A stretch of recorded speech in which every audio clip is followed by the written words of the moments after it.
이 세상을 살아간다는 것은 우리가 끊임없이 선택을 반복하는 것입니다. 따라서 누구나 선택의 기로에서 살아가는 것입니다.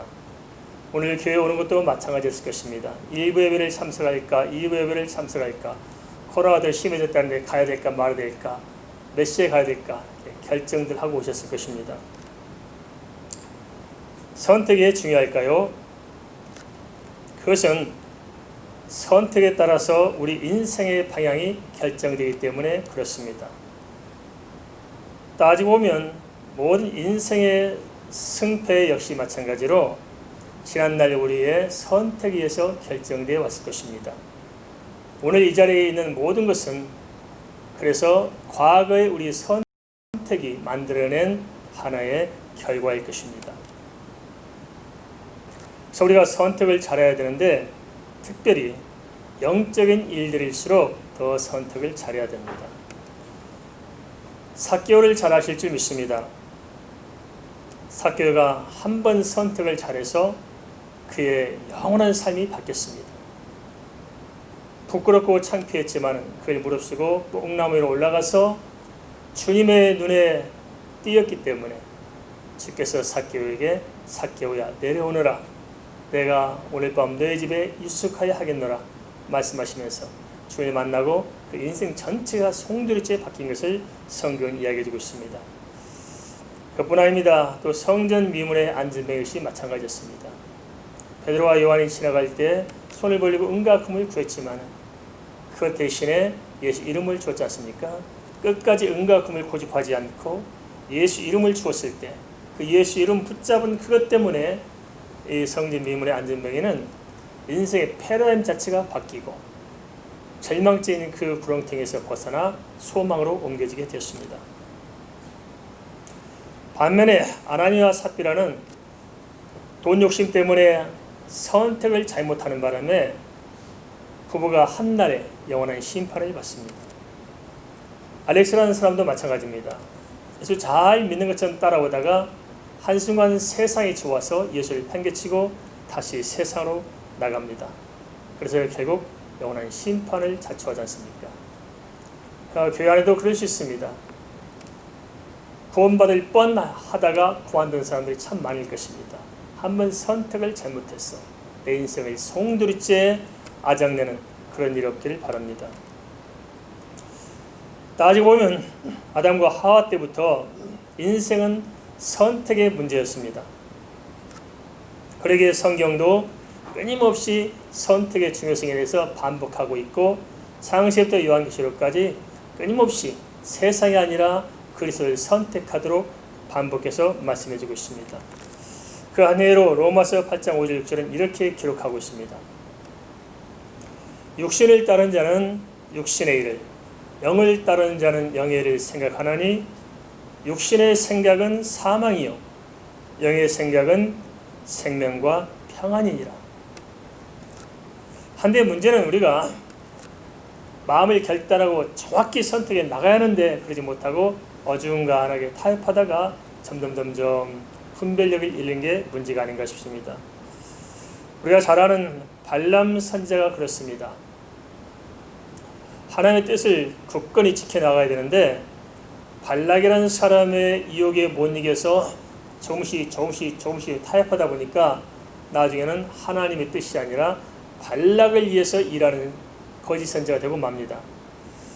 그래서 발락의 말대로 거의 미혹을 받아서 이스라엘 백성들 하여금 우상 제물을 먹게 하고 행음하게 함으로써 이스라엘 공동체 속에 이 제약의 통로 자체를 끌고 들어온 사람이 바로 발람 선지자였던 것입니다.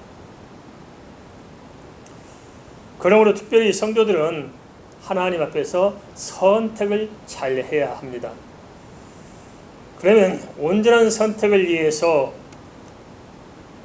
어떤 관점에서 선택을 해야 되는지 그 선택의 원리를 먼저 살펴볼 필요가 있을 것입니다. 어떻게 해야 우리가 실수하지 않고 선택을 바로 할 수 있을까요? 그 기준점이 뭘까요? 첫째는 하나님의 뜻에 맞는 선택을 해야 된다는 것입니다. 누구 뜻에 맞아야 된다고요? 하나님의 뜻에 맞아야 한다는 것입니다. 우리는 하나님의 뜻이 아니라 내 뜻에 맞추려고 하지 않습니까? 거기서부터 문제가 심각하기 시작할 것입니다. 그래서 선택의 문제를 놓고 가장 부딪히는 문제가 뭐냐면 내 자아의 문제입니다. 내 충동적인 선택, 내 감정적인 선택, 내 고집스러운 선택, 내 자존심이 하는 선택, 자꾸 우리 이것 때문에 문제를 그르치게 되고 하나님의 뜻을 쫓아야 하는데 그것 때문에 우리가 심각한 결론에 도달할 수 있습니다. 두 번째 뭐냐? 이 모든 선택을 통해서 궁극적으로 내가 영광받아야 될까요? 하나님께 영광이 돼야 될까요? 그 결과가 하나님께 영광이 돼야 되고 그 과정이 하나님의 영광을 나타내야 하는 것입니다. 그래서 참 진정성이 중요합니다. 정말 내가 무엇 때문에 이렇게 해야 되는지, 내 영적인 일이냐 육신적인 일이냐 뭘 쫓아서 결정하는 것인가를 생각하는 것입니다. 세 번째는 선택의 시기입니다. 하나님께서 정한 시기가 있을 것입니다. 이 주어진 상황 속에서 하나님의 시간표를 발견해내고 그 시간표에 맞게 선택을 해야 됩니다. 그러려면 어찌해야 됩니까? 성령의 감동을 먼저 받아야겠죠. 그죠? 우리가 성령의 감동에 따라 이렇게 선택해야 됩니다. 네 번째는 부르심의 소명입니다. 하나님께서는 모든 사건과 환경을 통해서 우리에게 말씀하시고 부르시는 것입니다. 그래서 이 모든 사건을 결정할 때 먼저 하나님의 소명, 부르심에 합당한 그 결정을 해나가야 한다는 것입니다. 다섯 번째는 나만 유익하는 결정은 아닙니다. 우리 크리스찬들 특별히 나만 유익하도록 상대방을 주건 말건 나만 위해서 결정하는 것은 아닙니다. 피차에 유익한 결정을 창출하는 것이 바람직할 것입니다. 그러면 실제로 우리의 삶 속에서 이러한 원칙에 따라 결정하는데 구체적으로 우리가 어떻게 해야 후회 없는 선택을 할 수 있을까요? 어떤 방법이 있을까요? How to의 문제를 좀 살펴봤으면 좋겠습니다. 다 각자 자신이 좀 결정의 문제들이 있지 않겠어요? 그죠? 그러면 그런 결정상이 없는 사람이 없습니다. 매일처럼 우리 결정해야 되니까요. 그러면 어떻게 해야 되냐? 첫째는 주어진 환경을 통해서 우리가 깊이 살펴보고 결정해야 한다는 것입니다.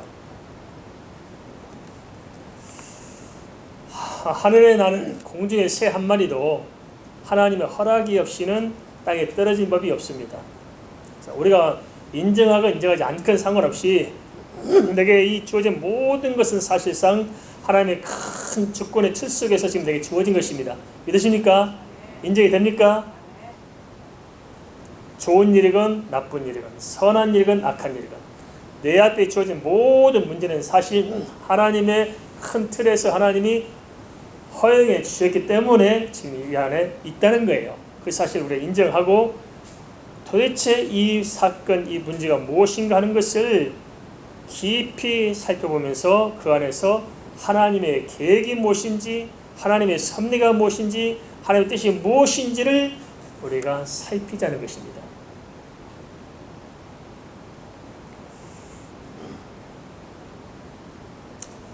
하나님의 뜻을 잘 모르겠거든. 좀 기다려야 됩니다. 대부분 사람들이 저질러 놓고 생각하는 사람도 있습니다. 그죠? 저질러 생각하지 말고 기다려야 됩니다. 모르겠으면 기다려야 됩니다.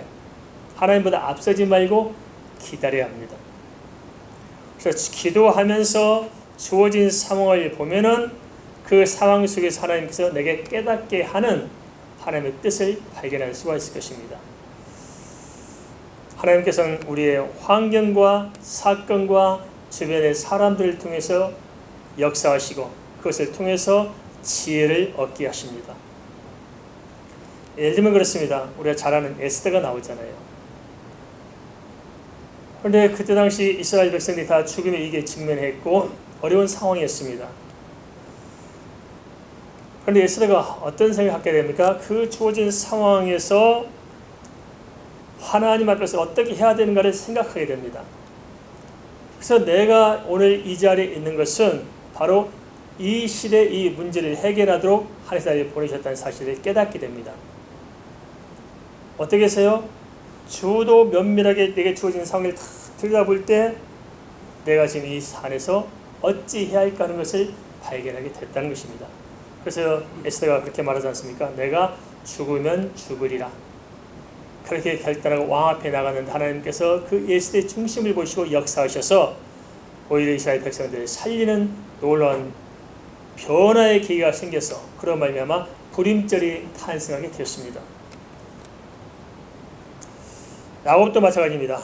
때가 되니까 하나님께서 환경을 통해 사람을 통해 역사하셨습니다. 지금까지 잘 지내왔는데 삼촌 나반이 또 사촌 형제들이 야곱을 대할 때 예전과 같지 않습니다. 뭔가 껄끄럽고 더 이상 뿌리 내리고 있을 수가 없습니다. 그때쯤 되면 야곱도 이제는 재산이 많이 늘었기 때문에 그래서 살만 할 거예요. 주저앉을 법도 한데 뭐 때문에 떠나야 돼요? 주변의 환경이 못 버티게 만들어 놓은 게 도무지 아니다. 떠날 수밖에 없도록 만들게 되고 야곱은 그것을 통해서 하나님의 때가 지금인 것을 알게 됩니다. 그래서 우리가 무슨 문제를 결정할 때는 내게 주어진 현 상황, 사건과 환경과 사람을 통해서 깊이 생각해 보시기 바랍니다. 왜냐? 오늘 현재 있는 내 모든 것은 하나님께서 과거로부터 나를 인도해 오는 과정 가운데 있기 때문입니다. 그래서 과거부터 오늘까지 쭉 살피면 뭘 깨닫게 되냐면 하나님으로부터 현 상황까지 쭉 이어져 오는 하나님의 일직선 같은 뭔가 인생의 방향이 보일 것입니다. 그러면 우리가 미래는 모르지만 지금까지 그어온 선을 연장해서 그어가면 미래의 방향을 찾을 수가 있을 것입니다. 그래서 우리는 환경을 통해서 그 안에 하나님의 음성을 들어야 됩니다. 두 번째는 어떻게 결정하느냐? 하나님과 나와의 관계를 통해서 결정해 나가는 것입니다. 하나님을 빼놓고 내 혼자 결정하면은 처음엔 내 마음대로 되는 것 같지만 그렇지 않습니다. 반드시 그것 때문에 내가 언젠가는 문제를 또 일으키게 될 것입니다. 그래서 나 혼자 결정하지 말고 누구와 함께 결정해야 됩니까? 하나님과 함께 상의해서 하나님과 함께 내 문제를 결정해야 온전한 결정을 하게 됩니다. 내가 결정하는 게 현명할까요? 하나님이 결정해 주신 게 현명할까요? 그렇습니다. 그래서 하나님 함께 결정하는 것입니다. 하나님께서 야곱에게 말씀하실 때 이 점을 언급합니다. 창세기 31장 13절입니다. 나는 베델의 하나님이라. 내가 거기서 기둥에 기름을 붓고 거기서 내게 원하였나니 내게 서원하였나니 지금 일어나 이곳을 떠나서 내 출생지로 돌아가라 하셨느니라. 야곱에게 인생의 본질인 베델의 언약을 생각하겠습니다. 그 자리를 기억하고 그 자리에서 하나님께서 함께 결정하기를 원하시다는 것입니다. 그럼 그 베델은 어디입니까? 그것은 바로 야곱이 하나님을 만났던 그 자리처럼 우리가 정말 하나님 만나서 내가 거듭난 자리, 그게 우리의 베델이지 않습니까? 거듭난 자리. 정말 하나님 만났습니까? 그 하나님을 만난 그 첫사랑의 그 자리, 그 베델에서 문제를 결정하고 풀어가자는 것입니다. 또한 나의 베델은 하나님 받은 은혜일 수 있고 야곱처럼 서원했던 그 서원의 자리일 수 있고 또 내 사명일 수 있고 내가 받은 직분의 자리일 수 있습니다. 대부분 사람들이 베델을 팽개치고 그냥 결정을 해요. 하나님 없이 내가 마음대로 결정하는 것입니다. 특히 영적인 일은 그렇게 하기 때문에 절대 은혜를 못 받습니다. 내가 결정하는 거 아닙니다. 하나님 결정하는 것입니다. 그걸 우리 깊이 생각해야 됩니다. 예를 들면 그렇습니다. 우리에게 이루산 비전도 마찬가지거든요. 누가 저에게 이렇게 주변 사람들에게 권면을 합니다. 목사님, 네, 성교 그만하세요. 너무 힘드니까 그만하세요.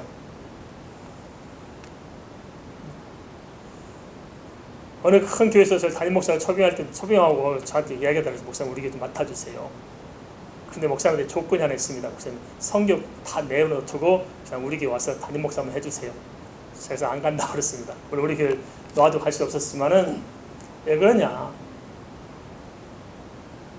이 이루산 비전이라는 것이 제 혼자 결정했던 것이 아니고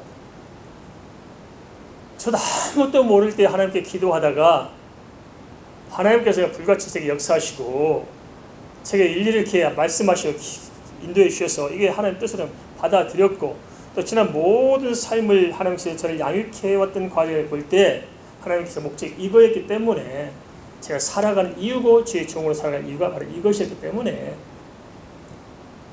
절대 포기하지 못하겠더라고요. 그런 결정을 내릴 수가 없었습니다. 저도 너무 힘들 수 있거든요. 우리 교회도 보세요. 우리 교회도 힘들어 죽겠는데 우리가 무슨 세계를 무슨 선교한다, 이거 말 같자는 소리 하지 말라 그러지 않겠냐고요. 그렇죠? 얼마나 그럴 수 있지 않겠습니까? 저도 그렇게 하면 참 좋겠다 싶어요. 그럼 저도 잠도 쉴까 자고 여유롭고 얼마나 좋을지 모르겠어요. 그냥 마음 편하고 뭐 신경 쓸 것 없고 뭐 그렇게 복잡하게 인생을 살 것도 없고 얼마나 좋을지 모르겠어요. 다들 보니까 참 여유롭게 목회를 잘 하시대요. 저는 그냥 눈끝 뜰 새 없이 하도 쉬어본 적이 없고 휴가까지 가서도 또 휴가가 아니에요. 가서 또 할 일 다 해놓고 와야 돼. 또 못한 일을 뒤치다가 하고 와야 되지 않습니까? 그래서 그만두고 싶었는데 뭐 때문에 안 되느냐? 나의 베델 때문에 안 됩니다. 베델의 그 자리에서 하나님 함께 생각할 때 아니라는 것입니다. 그 베델의 자리에서 결정하시 바랍니다. 내 직분에서, 내 사명에서, 내가 받은 은혜에서, 내가 받은 하나님의 그 놀라운 사랑에서 내가 하나님께 드리는 서원의 그 자리에서 내 문제를 결정하시기 바랍니다. 부부간도 그렇습니다. 처음 뜨겁게 사랑의 맹세했던 그 자리에서 오늘 결정해야지. 그건 다 팽개치고 그냥 열받은 찍어서 도장 찍자! 찍으면 어떨 건데. 그죠?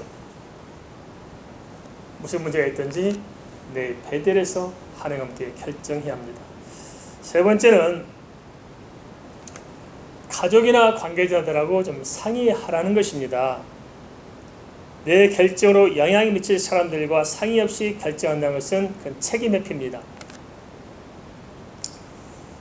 그래서 교회 모든 일도 마찬가지로 우리가 행정적인 일은 재직회를 거치고 또 공동회를 거치고 당회를 거치게 되어 있습니다. 3번 결정하라는 것이 실수 없도록.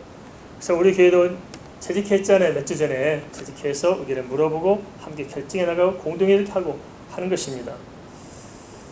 그리고 또 사역적인 부분은 또 운영협의회가 있잖아요. 교사, 목사님들, 전사님들, 그리고 이렇게 각 목자분들, 각 기관장님들, 그래서 사역적인 부분을 또 따로 공동 협의를 해서 결정해 나가는 것입니다. 뭐 교회가 독재다 하니까 그냥 목사님 결정해서 끌고 가면 된다, 그럴 수 있습니다. 아닙니다. 교회는 민주주의도 아니지만 독재도 아닙니다. 교회는 엄밀한 의미에서는 하나님의 독재입니다. 무슨 말이냐? 하나님의 절대 주권을 따라가야 되는 겁니다. 그래서 모든 것은 하나님이 결정한 대로 가야 되는 것입니다. 하나님의 말씀이 법입니다. 그렇지만 하나님께서 결정해 주셨다고 해서 우리가 그 다음 어떻게 할 것이냐? 하나님의 결정을 받았으면 그 하나님의 말씀을 받들기 위해서는 함께 서로 회의하고 의견을 나눠서 그렇게 하는 것입니다. 우리가 잘못 알면은 독재적인 마인드를 가진 리더십을 교회가 세울 수 있습니다. 아닙니다. 그렇지 않습니다.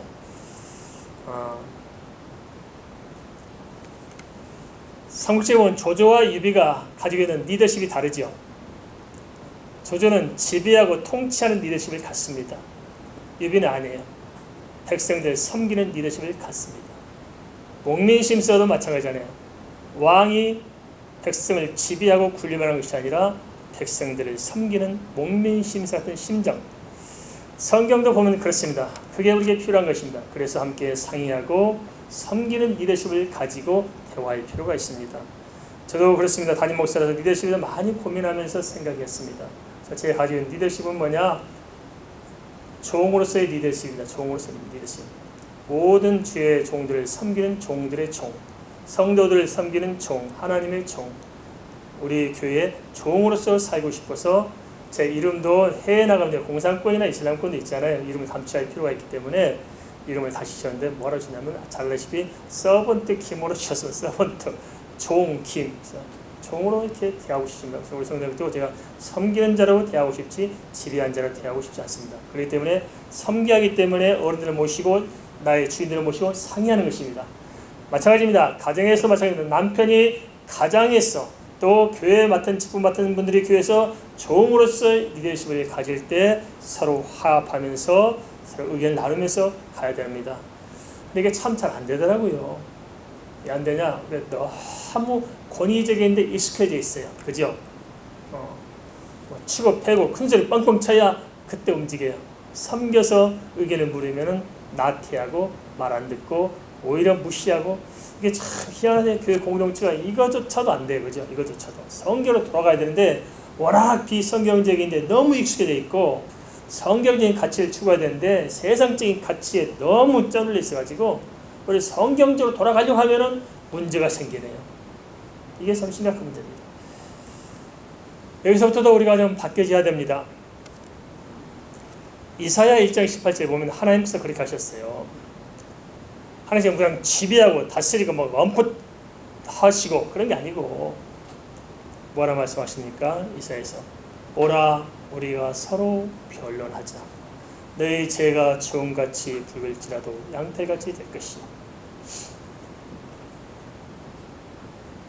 찾아오셔서 말씀하시면서 이야기 좀 해보자는 것입니다. 하나님께서 어디로 오세요? 하늘의 보호자에서 내려오셔서 우리 발 앞에 코앞에 앉아서 말 좀 해보자 하신 것입니다. 이게 하나님의 리더십. 참 하나님 멋있죠? 그죠? 멋있죠? 큰 소리 치고 뻥뻥 치고 책대로 내리치는 것이 아니고 말을 걸어오십니다. 예수 십자가도 그런 거 아닐까요? 하늘 보호자를 버리고 말 구유로 오셨고, 그리고 십자가에 오셔서 그 낮고 낮은 자리로 오셔서 우리 발 앞에서 우리와 대화하십니다. 그걸 원하신 것입니다. 그래서 가정에서 역시 마찬가지로 우리가 서로 이렇게 상의할 필요가 있습니다. 그런데 상의하지 않으면 어떤 문제가 있습니까? 한 분은 경험해 보셨을 거예요. 또 아니면 우리 주변에 그런 분들 계시잖아요. 보증서다 망한 사람 있어요, 없어요? 지역 주변에 꼭 한 사람도 있어요. 보증 잘못 써서 다 고생한 사람들. 근데 보증서다 잘못돼서 고통당한 이유가 뭘까요? 가족하고 상의를 안 해요. 상의만 했으면 그런 일을 당하지 않아도 좋을 텐데 상의 안 하는 거예요. 혼자 절제놓고 모른 척 하다가 당하고 살죠. 저도 예전에 뭐 큰 거 알겠습니다. 보증 한번 써가지고 얼마나 고생한지 모릅니다. 도장 찍어줄 때는 다 철떡같이 약속해놓고 도장 찍고 돌아서면 다 잊어버리고 남몰 나라 그래가지고 혼자 끙끙 앓고 오랜 세월 참 힘든 적이 있었습니다. 가족하고 상의하셔야 됩니다. 그 전에 중요한 게 있습니다. 뭐냐? 마지막 네 번째로 환경 속에서 하나님의 뜻을 아는 것입니다. 뭘 알자고요? 하나님의 뜻을 알아야 됩니다. 그렇지만 잘 안 됩니다. 하나님의 뜻을 알려고 기다리지 않고 내가 그냥 결정합니다. 그리고 사람들하고만 결정해서 될 사항이 아니고 사람들 결정하기 전에는 먼저 하나님의 뜻을 물어야 합니다. 그럼 어떻게 하나님의 뜻을 알 수 있을까요? 도대체 우리가 하나님의 뜻을 잘 모를 수가 있잖아요. 그런데 하나님의 뜻을 하나님은 어떻게 나타내 주실까요? 어떤 사람은 하나님의 뜻을 알겠다고 직통계시를 받으러 다녀요. 하나님 사업을 하면 되겠으면 알겠습니까? 뭐 돈을 벌겠으면 알겠습니까? 직통계시를 받으려고 합니다. 그러나 성경의 하나님은 그렇게 말씀하지 않습니다. 어떻게 말씀하십니까? 직통계시가 있는 것이 아니고 기록된 하나님의 말씀에 우리가 대하고 말씀을 믿을 때 그 말씀을 통해서 성령께서 우리에게 깨닫게 하시고 조명해 주신 것입니다. 이해되십니까? 말씀을 통해서 깨닫게 하시는 거예요. 깨닫게. 그리고 또 하나 주일 선포되는 말씀을 통해서 우리가 한 주간 살아야 될 은혜를 주신 것입니다. 하나님의 뜻을 분별하려면 어떻게 해야 됩니까? 하나님의 말씀을 읽고 계십시오. 말씀을 읽으면서 한 뜻을 물으세요. 그러면은 하나님께서 그때그때 내게 필요한 말씀으로 응답하시고 말씀이 내 마음에 부딪히게 돼 있어요. 그것이 바로 성령이 교회에 대한 말씀이 바로 그것입니다. 그리고 주일날 정말 하나님 내 이런 모든 문제 가운데 하나님 말씀해 주세요 하고 그 말씀을 사모하며 말씀을 듣다 보면은 그 말씀 속에서 하나님께서 답을 주십니다. 알겠습니까? 그걸 붙들어야 됩니다. 예배 시간에서 맨날 딴 생각하고 졸고 앉아 가는데 뭐가 되겠어요? 딴 뜻을 알 수가 없죠.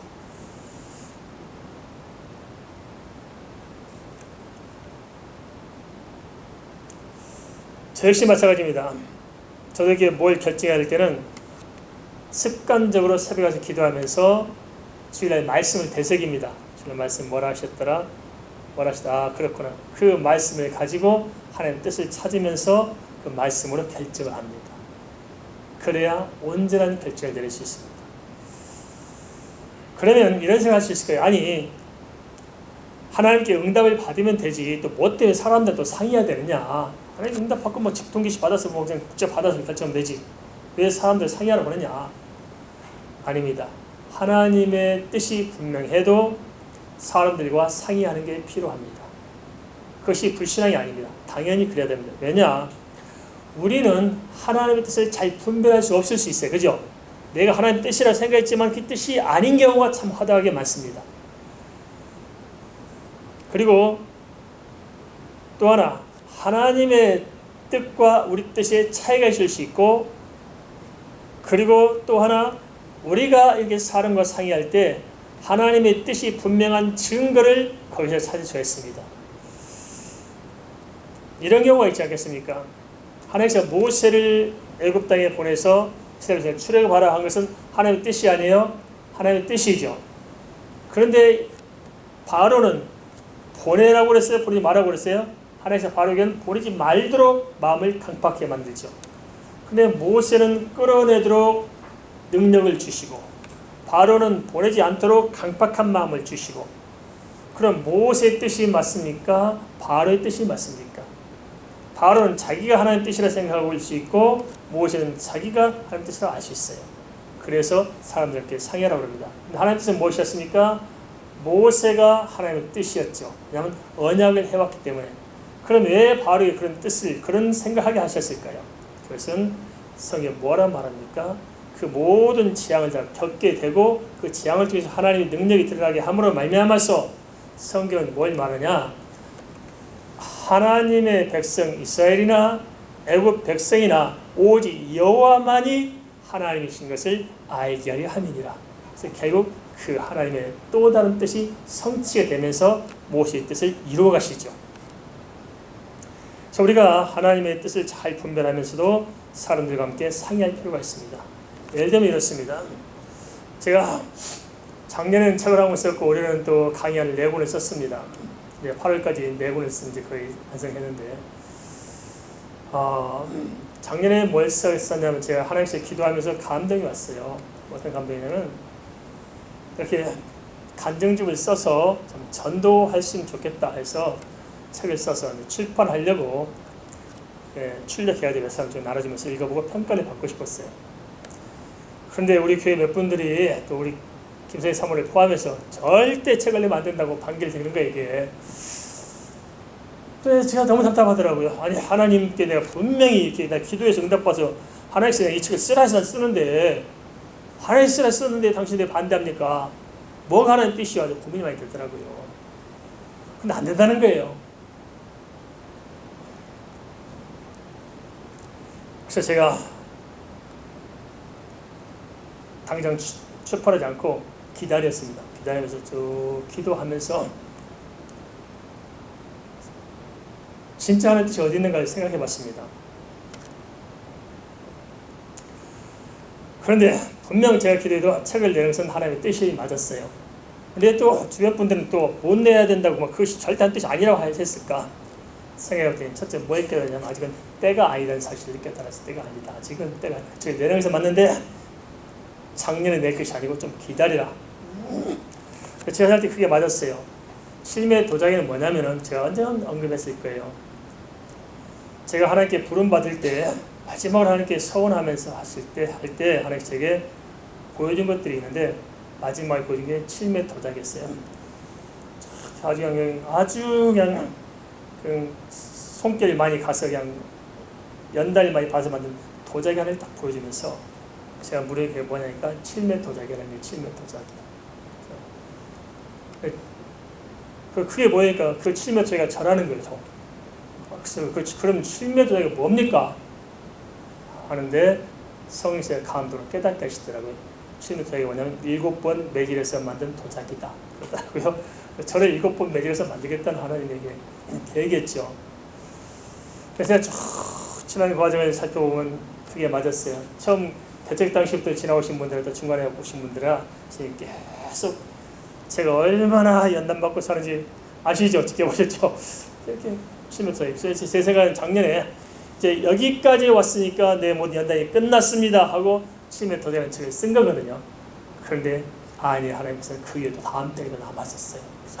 그래서 그거 아니다. 좀 더 기다리라 한 것 같아요. 그리고 또 하나는 컨셉을 잘못 잡았어요. 제가 제 생각으로 전도를 위해서 쉽게 생각했는데 그게 아니고 하나님은 제게 그 책을 전도용 책으로 쓰길 원한 것이 아니고 제 사명에 합당한 책을 쓰길 원했던 거예요. 그게 뭐냐, 제 사명은, 제가 받은 사명은 주의 종들을 섬기는 종들의 종으로서 사명을 받은 거거든요. 그래서 이런 일 하잖아요. 제 종들을 섬기는 일입니다. 제 종들을. 그럼 이 책이 당연히 하나님 제게 주신 것은 주의 종들을 섬기는데 맞는 책이 돼야 되는데 제가 어긋나 있었던 거예요. 딴 생각을 가지고 있었던 거죠. 그러니까 안 맞는 거예요, 핀트가. 자, 그 사실을 이제 기도하면서 깨닫게 되었습니다. 어떻게 깨닫게 되냐면 어느 한 분이 에게 제가 정말 다른 교회 좀 신실한 안수 집사님이신데 오랫동안 잘 알고 지내서 제가 그분께 그걸 보고 좀 평가 좀 독자로서 평가를 해주시라고 보냈더니 그분에게 연락이 왔어요. 그래서 저희 목사님 그 책을 보고 엄청 은혜를 받았습니다. 그러니까 우리 교회가 지금 목사님 너무너무 심각합니다. 한국에서도 유명한 교회예요. 유명한 교회인데 그 교회가 지금 아주 보통 심각한 문제가 아닌데 목사님 책을 읽어보니까 딱 그렇습니다. 목사님 하면서 저에게 자문을 구한다면서 지금까지 자문을 구해왔습니다. 그게 어떻게 하면 우리 교회를 회복할 수 있을까요? 목사님 책을 보고 감동이 와서 목사님께 좀 상의 드린다면서 좀 도와달라고 해서 종종 자문을 하고 자문을 해주고 이렇게 하고 있습니다. 그걸 통해서 이 책이 예수 아는 사람 전도하는 책이 아니고 주의 종들과 무너져간 한국교회를 다시 세울 수 있는 그런 걸 하나님께서 원하셨구나 사실을 깨닫고 됐습니다. 그때 제가 이렇게 상의하지 않았더라면, 하나님 뜻을 다시 한번 기다리지 않았더라면 지금 하나님과는 핀트가 안 맞았겠죠. 그렇습니다. 하나님 뜻이 있지만 사람 뜻이 다를 경우는 다시 기도하고 하나님 역사할 때까지 기다려야 됩니다. 우리는 수많은 변수에 부딪힙니다. 그럴수록 내 마음대로 결정하면 안 되는 것입니다. 어떻게 결정해야 할까요? 환경을 통해 역사하신 하나님의 방향을 잘 봐야 됩니다. 환경을 통해 역사하세요. 다른 사람들을 통해서, 내 문제를 통해서, 환경을 통해서 그 안에 감춰진 하나님의 뜻과 하나님의 어떤 계시와 하나님의 섭리, 하나님의 계획이 있는 거예요. 그죠? 그걸 찾아내십시오. 그리고 그걸 찾는 방법은 과거로부터 하나님께서 나를 어떻게 인도해 오시는가를 보면은 미래의 길이 보이죠. 그걸 찾아내야 됩니다. 두 번째는 하나님과 나의 관계. 정말 내가 회심한 그 자리, 거듭난 그 자리, 정말 하나님 붙들고 은혜 받던 그 자리에서 이 문제를 결정하라는 것입니다. 하나님과 함께. 세 번째는 내 결정에서 영향을 받아야 될 수 있는 사람들에게 함께 상의하는 게 참 중요합니다. 알겠습니까? 남편은 아내에게 상의하시고 아내는 남편에게 상의해야 됩니다. 자식은 부모에게, 부모는 자식이 상의해야 되고요. 교회 목사는 교회 또 이렇게 성도들과 상의해야 되고 성도는 목사와 상의해야 되고 상의해야 됩니다. 알겠습니까? 서로 상의해야 됩니다. 그리고 결정적으로 하나님 뜻이 무엇인가를 생각해야 됩니다. 하나님 뜻을 어떻게 한다고요?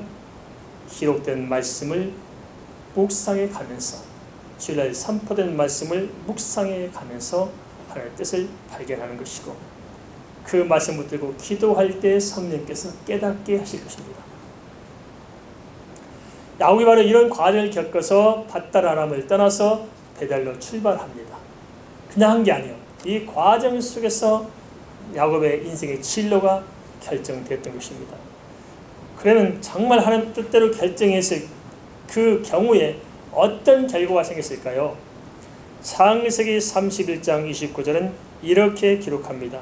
너를 해할 만한 능력이 내 손에 있으나 너희 아버지 하나님이 어젯밤에 내게 말씀하시기를 너는 삼가 야곱에게 선악간에 말하지 말라 하셨느니라.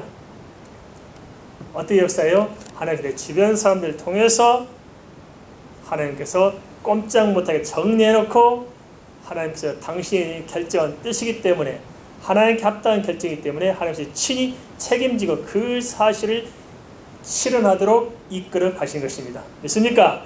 우리가 하나님 뜻대로 결정만 하면은 누가 이루세요? 하나님이 이루어 주실 것입니다. 그럼 우리가 할 몫은 뭐냐?